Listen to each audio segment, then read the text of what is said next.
So you've heard all about this Pathfinder game.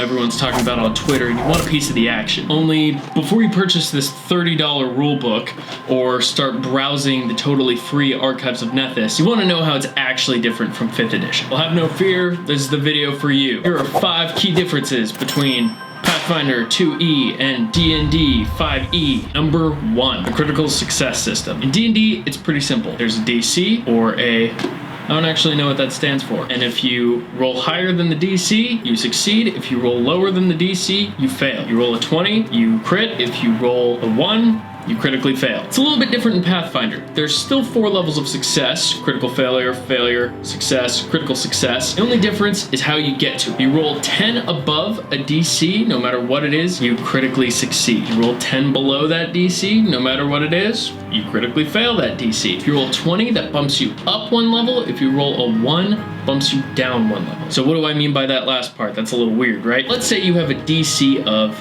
8, but you have a stat that all of your bonuses total up give you plus 18. That can actually happen. If you roll a 1, you still succeed, because if you didn't roll a 1, you would have critically succeeded anyway, but because you rolled a 1, it bumps you 1 level down. Makes sense? Don't worry, it doesn't have to, because your players probably won't have plus 18 anytime soon. The reason I made this number 1 is because this is the easiest difference that you can incorporate into your D&D game right now. Number 2, the 3 action economy. The action economy rules in 5th edition can be kind of confusing. Got actions, bonus actions, free actions, reactions. It's kind of hard to keep track of all of them. Pathfinder 2nd edition makes it super simple. Every turn, you get 3 actions. Moving, that's an action. Fighting, that's an action. Casting spells, that's an action. You're free to use these actions however you want.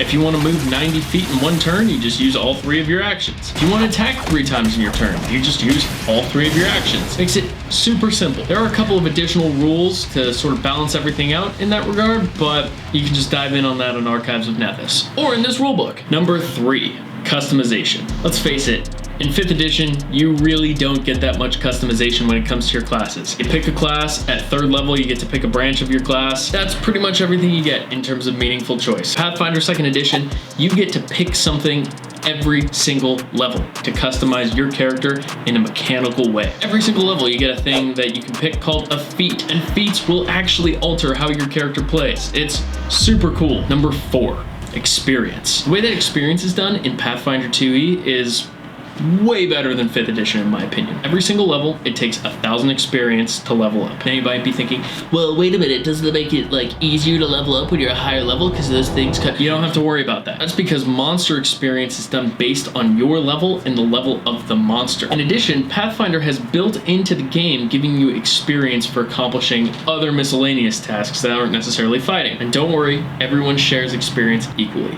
which means if the rogue pickpockets a bad guy, everyone benefits. Everyone gets that 30 XP or that 80 XP or whatever the DM decides. Number 5, proficiency bonus. Proficiency bonus is kind of weird in 5th edition. If you're proficient in a skill, you get to add your normal modifier, but then you get to add your proficiency bonus, which is +2 for like the first 4 levels, and then +3 till you're level 8, and then +4 till you're level 13. Then it's +5 all the way up to level 17, where then it's +6. Okay, I guess that sort of makes sense, but that doesn't really feel that useful. In Pathfinder, you have 4 levels of proficiency with any skill, any piece of armor, and any weapon. And then on top of that, if you're proficient in something, you also add your level to the bonus. So for example, if you're level 5 and you're an expert in martial weapons, that means that you add +9 to all of your martial weapon attack rolls. And that's not even counting your strength stat either. You definitely feel the power creep in this game, but it feels pretty freaking cool when you're able to